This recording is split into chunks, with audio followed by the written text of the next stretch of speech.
السلام عليكم، كي دايرين؟ لاباس عليكم؟ هانيين؟ تنتمنى من الله يلقاكم هذا الفيديو بصحه جيده وفي احسن الاحوال. اليوم ان شاء الله غادي نشارك معكم فطائر مالحين كيجيو لذاذين وكيجيو هشاش وخفافين ومكونات جد بسيطه موجوده في كل بيت. المكونات اللي غادي نحتاجو: نص كاس ديال الزيت المائده، كاس ونص ديال ديال الحليب، ملعقه صغيره ديال الملحه، ملعقه كبيره ديال الخميره الفوريه، وملعقه صغيره ديال السكر سنيده ولا سكر حبيبات. والدقيق تبقى على حسب الخليط يكون من نوعيه جيده. غادي نبداو على بركه الله.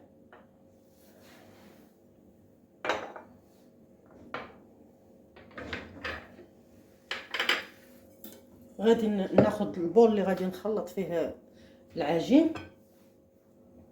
غادي نصب نصف كاس ديال زيت المائده، وعندي كاس ونصف ديال الحليب دافئ. يمكن لينا نعوضوه بالماء ونديرو 2 معالق ديال الحليب بودره،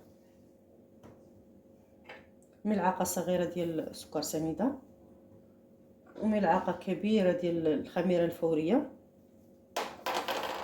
وغادي نخلط دقيق على حساب ابقى نضيف شويه بشويه حتى يتخلط ليا العجين.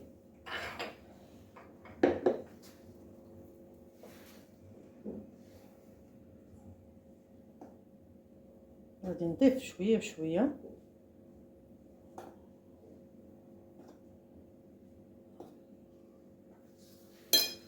بسم الله.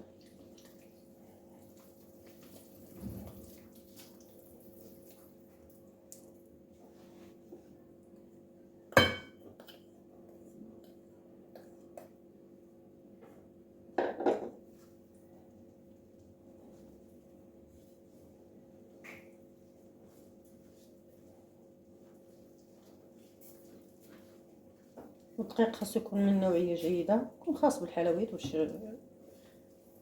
تجي الفطائر يجيو زوينين وخفاف.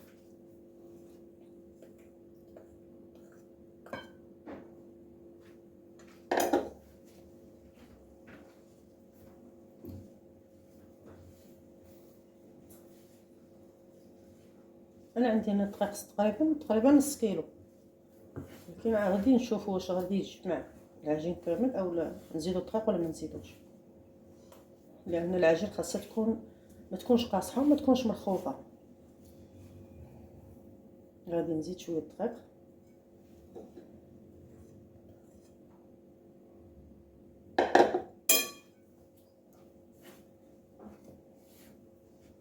غادي ندلكوها تقريبا واحد 2 دقائق ولا 3 دقائق.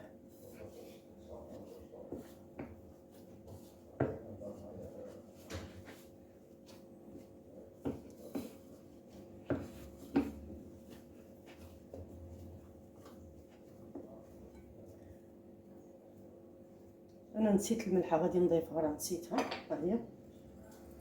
وغادي نزيدها، راه نسيتها.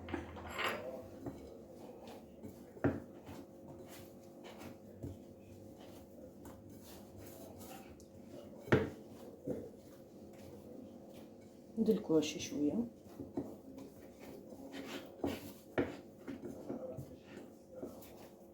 العجين خاصو يكون ما قاصحش وما مرخوفش، خاصو يكون قاد.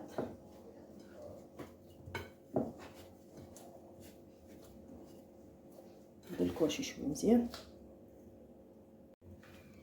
غادي نزولها من هذا البول وغادي ندلكها شي شويه مزيان.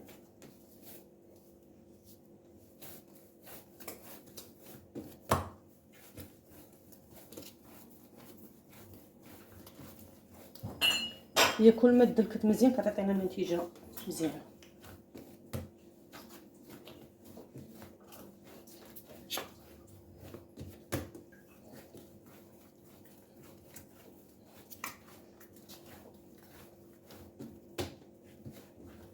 صافي بعد ما دلكت مزيان ولات رطبه، غادي نوضعها في البول وغادي نغطيها بالبلاستيك الغذائي ونخليوها تختمر.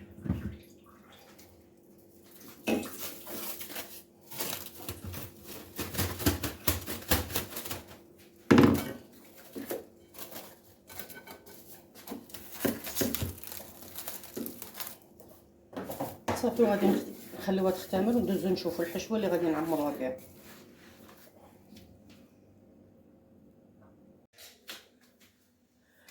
بالنسبه للحشوه عندي هنايا لادانت الكميه اللي بغيتو. يمكن لكم تعوضوها بالكفته ديال اللحم اولا الكفته ديال الدجاج اولا الصدر ديال الدجاج اولا اللي بغيتو. ممكن الحشوه تبقى اختياريه. عندي هنا قرعه ديال الكورجيت كبيره محكوكه، فلفله حمراء كبيره محكوكه، وبصله صغيره بشلضاها، فلفله كبيره خضراء حتى هي مقطعه مربعات صغار، وجوج جزرات حكيتهم. بالنسبه للزيتون الخضر قطعته طريفات صغار، وهنايا واحد الملعقه كبيره اولا جمعه كبار ديال المعدنوس مقطعين. بالنسبه للتوابل عندي ملعقه صغيره ديال الخرقوم البلدي اولا الكركم، ملعقه كبيره ديال الفلفل الاحمر اولا التحميره، نصف ملعقه ديال الابزار، وملعقه كبيره ديال السكينجبير اولا الزنجبيل. وهنايا عندي جوج دروس ديال الثومه محكوكين، يمكن لكم تعوضوها بالبودره ديال الثوم. وهنايا الهريسه تبقى اختياريه من الزيت. بالنسبه لهذا غادي ندير شويه الزيت، تقريبا واحد ربع كاس ديال الزيت، وغادي ندير التوابل كاملين. ندير هاد الثومه،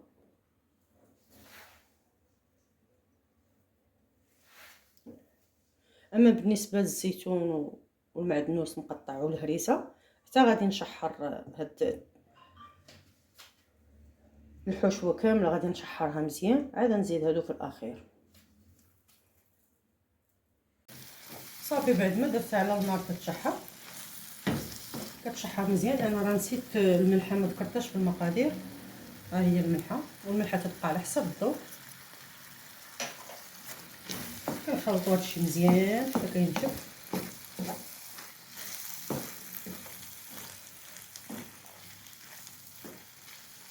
غادي نزيد الهريسه، والهريسه تبقى على حسب الذوق، اللي ما بغاش يديرها ما يديرهاش، هي راه كتعطي واحد اللذه زوينه مذاق زوين.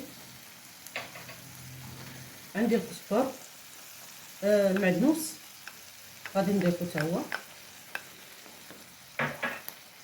عندي الزيتون مقطع، هذا تبقى اختياري، بغيت ديروه ما بغيتش ديروه ماشي مهم.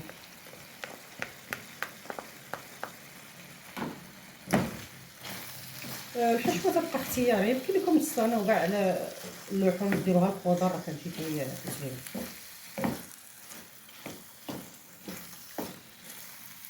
صافي غادي نخليها تشحر شي شويه مزيان وتنشف، وغادي نكملو، غادي نخليوها تبرد وندوزو نشكلو العجين ديالنا. صافي بعد ما اختمرت لينا العجين غادي نشكلوه على شكل كرات صغار. غادي بعد كينات غادي نخرجوا منها كاع الهواء اللي فيها.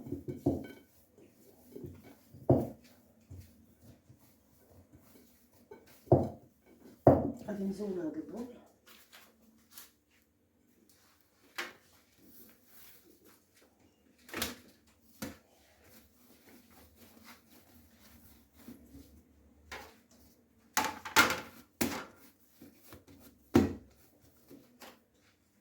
غادي ندهنو شويه ديال الزيت، ما نقويوش الزيت بزاف باش نشكلو كرات صغيورين.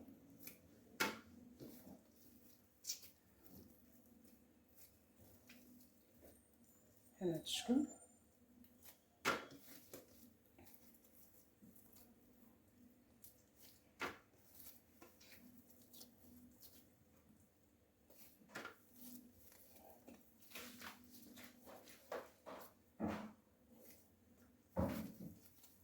غادي نستمر حتى نشكلهم كاملين الكرات.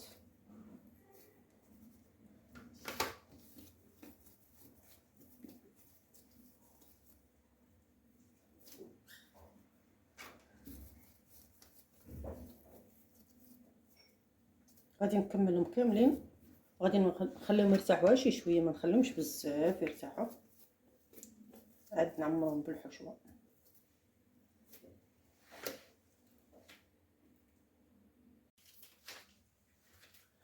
صافي بعد ما شكلتهم دابا كرات غادي ناخذهم، غادي نبسطهم.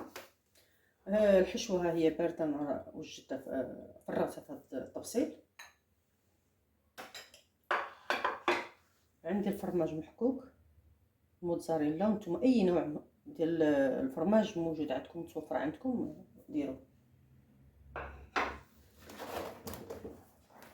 غادي ناخذ هاد الطرفيه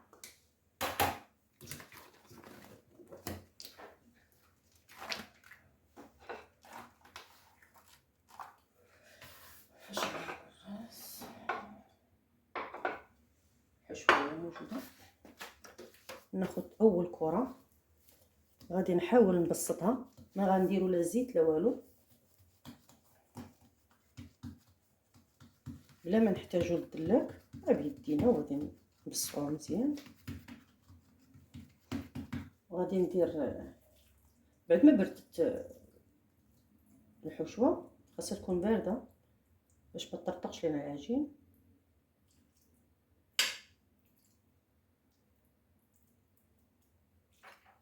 غادي ندير شويه الفرماج وغادي نجمعها بحال هذا الشكل.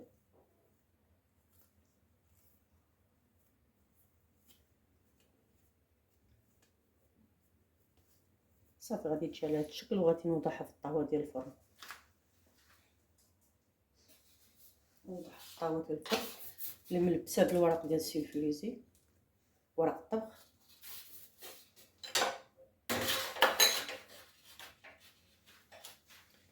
نزيد كره اخرى،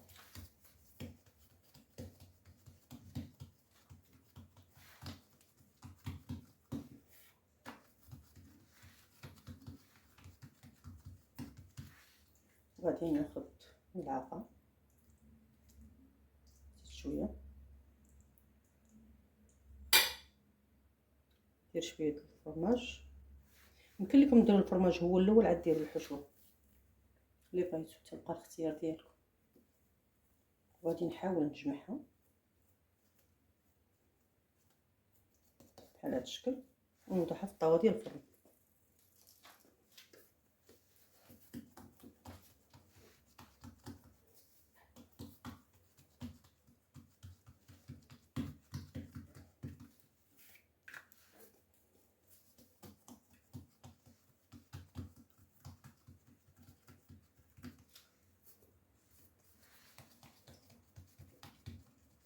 غنبسطوها مزيان.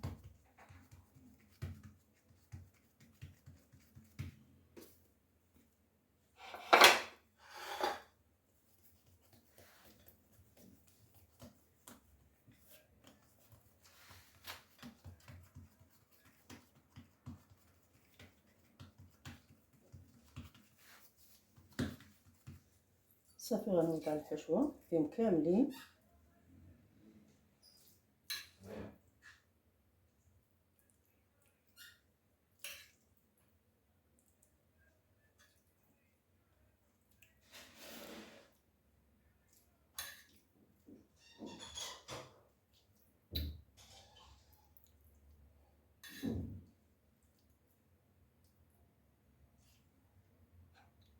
غادي نوضع شويه الفرماج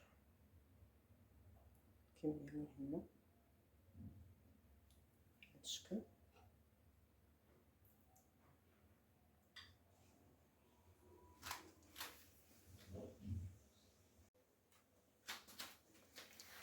صافي غادي نستمر بحال هذا الشكل ونجمع الحواشي الجوانب،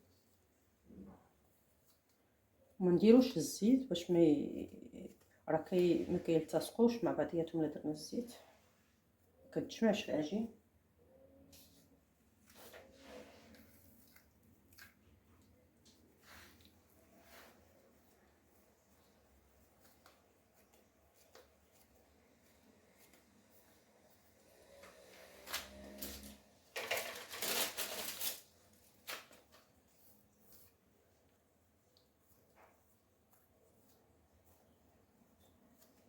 طريقه سهله وبسيطه، كياخدوش الوقت بزاف.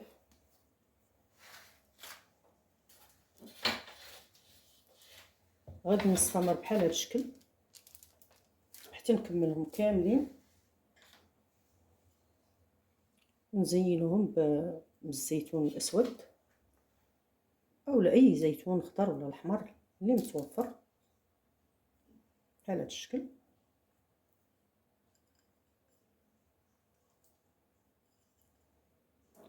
وغادي نكمل كامله عاد نشوف.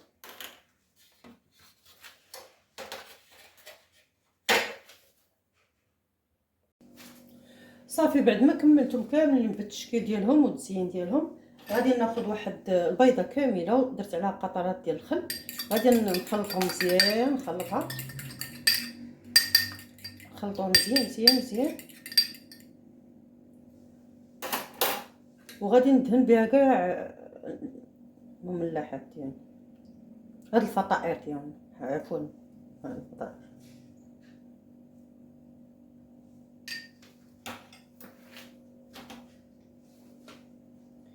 غادي ندهنهم مزيان من الجوانب على هاد الشكل.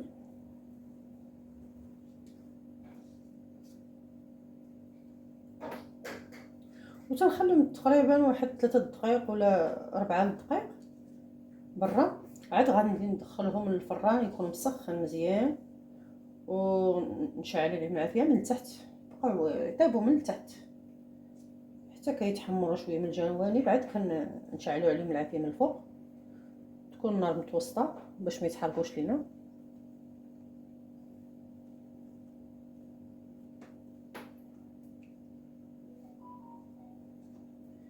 وتزين نزينوهم بالزنجلان اولا بالفرماج حتى تيخرجوا يكونوا طايبين، وعاد نديروا لهم الفرماج محكوك. تزين تبقى اختياري.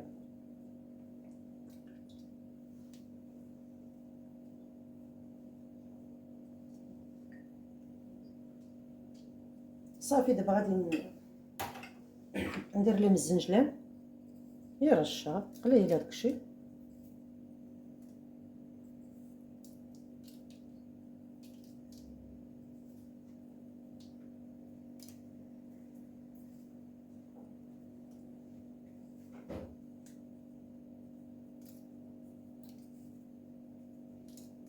وغادي نديهم للفران دابا يطيبوا، ما كياخذوش طيب بزاف، دغيا كيوجدوا. عاد ندوزو نشوفوا الشكل النهائي ان شاء الله. صافي هذا هو الشكل النهائي ديال الفطائر المالحين، كيجيو رائعين وكيجيو لذاذ وقطنيين وخفاف. الى عجبكم الفيديو ديال اليوم شاركوه مع العائله والاحباب والاصدقاء اللي كيتعاونوا من الفائده، وديروا لي لايك وفعلوا الجرس باش توصلوا دائما بجديد الوصفات. والى فيديو قادم ان شاء الله.